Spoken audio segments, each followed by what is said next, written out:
What are the various advantages and disadvantages of various means on a path to giving dawah to non-Muslims? Each of these means has an advantage and disadvantage.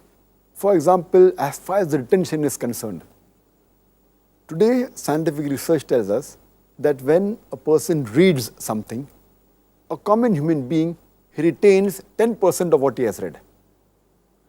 When a person hears something, he retains approximately 20% of what he has heard. When he sees something that is a visual, he retains on average 30% of what he has seen.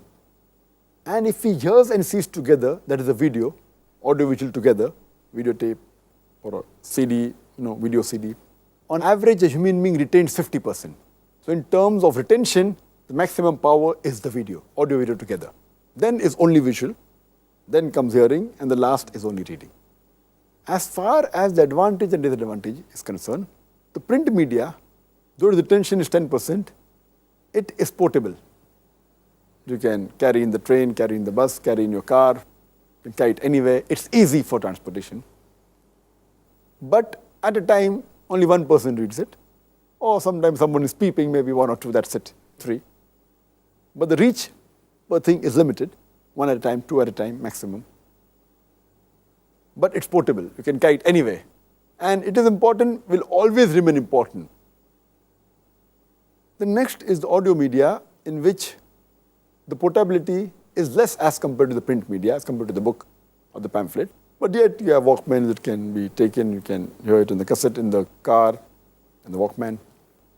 But at a time, either one can hear it individually or a group of people can hear it, 5, 10. If it's a gathering, a few hundred can hear. On the radio broadcast station, millions can hear.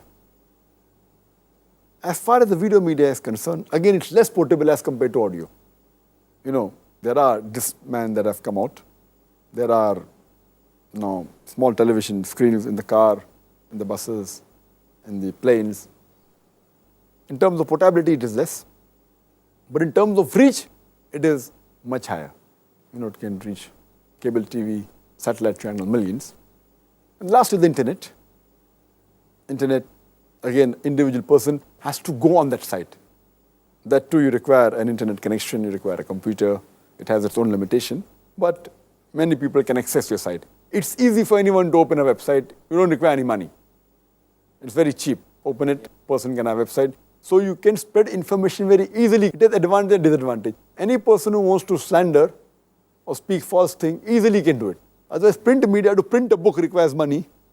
To produce audio cassette or a video cassette takes money. Here, anyone without any finance, he can write anything, any nonsense. So it has a good disadvantage and the advantage. A person who wants to spread Islam also, he can spread it.